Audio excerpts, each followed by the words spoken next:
Hi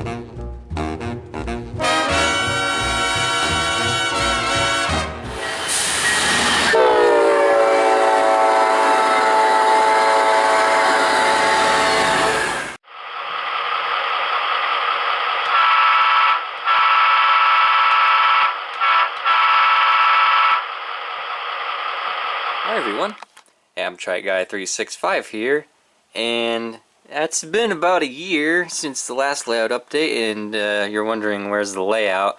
I'm just showing my cat because I'm pretty sure this is the only reason you guys watch these layout updates, to see where my cat is on the layout today. But no, she's on a bin today. But anyway, I'm going to try to catch you guys up on what I've been doing on the layout since whenever last time it was. And I'm going to show some new things that I've gotten, and maybe some future plans for the layout, and some future video ideas. So let's get into the layout now, shall we? To start this layout update, I think we'll start with this Athearn, ready to roll, Detroit, Toledo, and Ironton Railroad, SD38 number 252. Now, if you've been keeping up on my Instagram, which I'm going to shamelessly plug here, you will know that I got this model for Christmas, and there was a video of it where you could see the sounds and the lights and everything that it had, just kind of rolling on by so you get a general idea of what it looked like. And I really like this model. It's definitely become one of my favorites that I now own, and since it's a Michigan railroad, I'm kind of biased towards liking it. So there's a little bit of detail on it. I think it's really nice. Definitely pick it up if you're a fan of the DT&I or just Midwestern railroads or kind of steel belt railroads. So with that out of the way, I think we'll continue on to some other things that I've acquired. Now, I haven't been able to find all the boxes I have for all these freight cars I'm about to show, but I'm pretty sure the majority of them are Walthers. There may be a few Atlas ones here and there, but I'm going to assume most of these are Walthers, so if anyone can maybe clarify, then go ahead and do that. But you're going to just have to take my word for it, otherwise I may be wrong, and I apologize for that.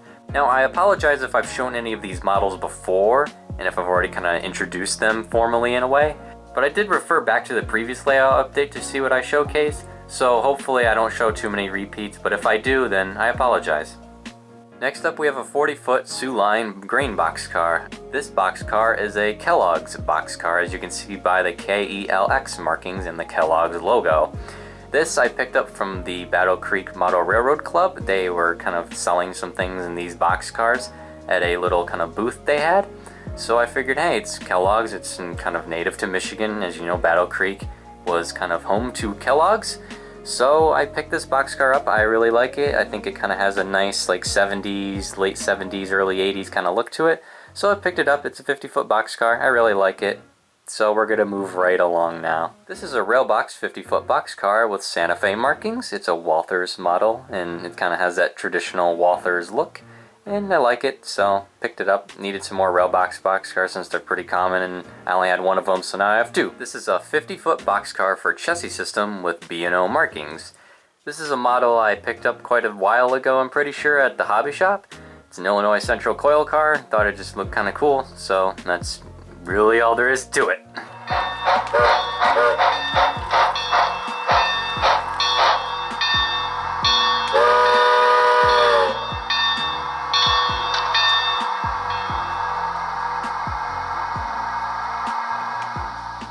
Here we have a Bachman New York Central 2AO number 1137.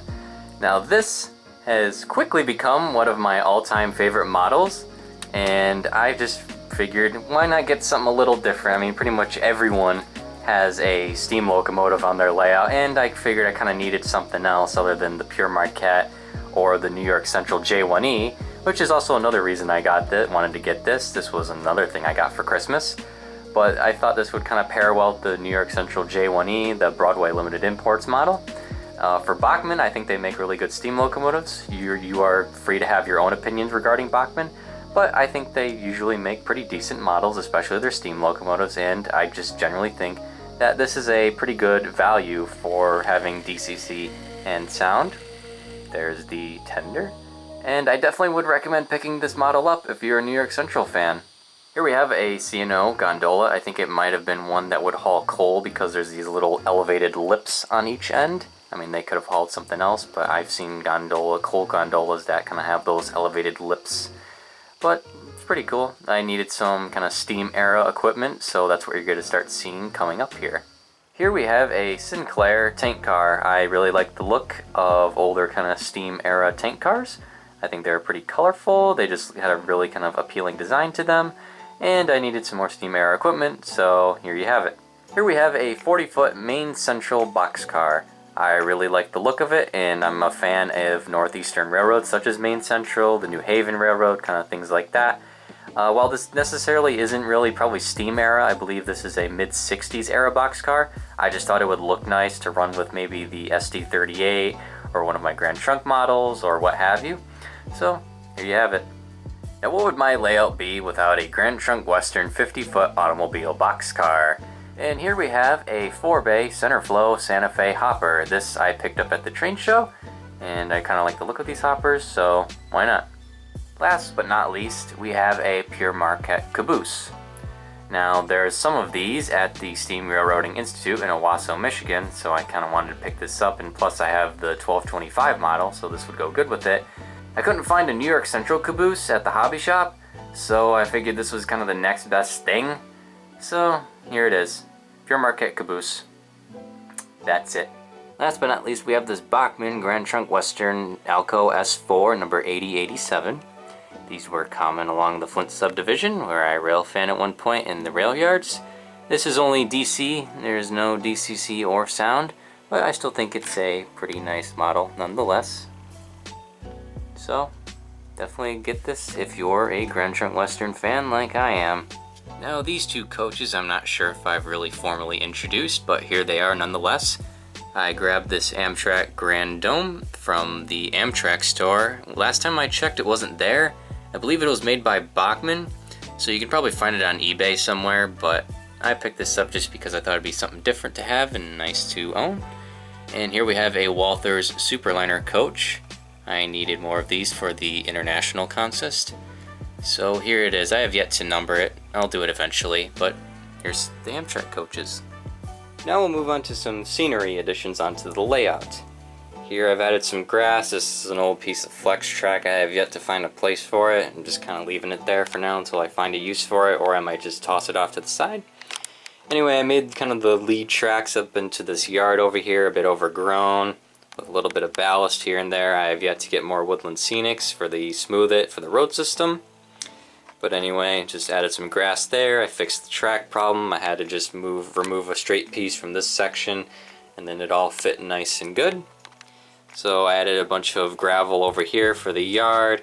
I'm missing the roof pieces for those, so I'll have to make some makeshift ones or find those. I'm just going to use that as the yard office.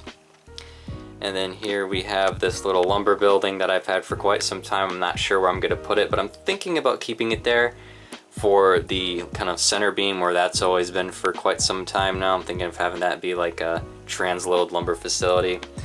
Here are two buildings I picked up at the train show. Just a couple of generic Midwest downtown buildings. This one is a theater. I'm thinking those are a good place for them right here. This kind of garage, I'm a bit mixed on where to put it. For now I'm just having it here. I'm thinking of maybe having the little lot like right here and then kind of cut off with a fence or grass or what have you right there. And just have the little driveway in between there.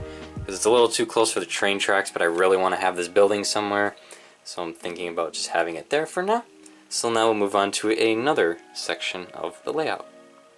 This area I like quite a bit and how it turned out. Here's the Grand Trunk Western display steam engine. Added some ballast right there and just kind of covered the ties because it was a bit messy. Added some grass here and there.